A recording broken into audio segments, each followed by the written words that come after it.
యేసుక్రీస్తు నామమున మీరందరూ కూడా శుభోదయం. సత్య సాక్షి అనుదినమన్నా ప్రతిదినము ఉదయం 6 గంటలకు యూట్యూబ్ ఛానల్ వస్తుంది. మీరు చూస్తూ మిగతా వారికి షేర్ చేయవలసిందిగా కోరుకుంటున్నాను. ఈ ఉదయకాల వాగ్దానము కీర్తన 100వ సంకీర్తన 5వ వచనం.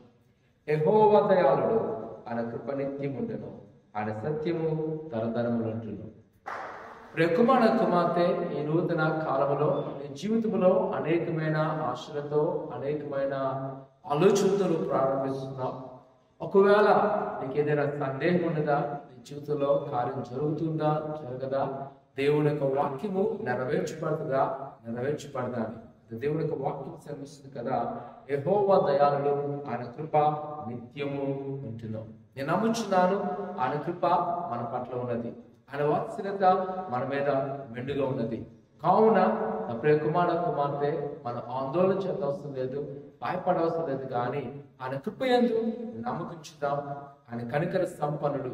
ఈ రోజు నువ్వు ఏదైతే ఈ నూతన సంవత్సరంలో తలుస్తున్నావో వాటిని ఆయన ఖచ్చితంగా నెరవేర్చే దేవుడు. ఆయన యొక్క నిత్యమైన కృపతో మిమ్మల్ని మీ కుటుంబాలు బలపరచాలని కోరుకుంటున్నాను. ప్రార్థన చేసుకుందాం. పరిశుద్ధుడా దేవానికి వందనాలు తండ్రి. ఉదయకాల సమయంలో మీరు జ్ఞాపకం చేసుకొని, ఇదిగో ప్రభా, నీ కృపయందు వారు విశ్వసించటకు సహాయం దయచేయండి. నీ కృపలో బలపరుతూ అనేక మందికి దీవెనకరంగా మలచమని, ఆయన నుంచి ప్రతి మేలు పొందుటకు సహాయం చేస్తూ ఈ దినాన్ని ఎవరైతే ఎలాంటి ఆలోచనతో వెళ్తారో వారికి తోడేయండి.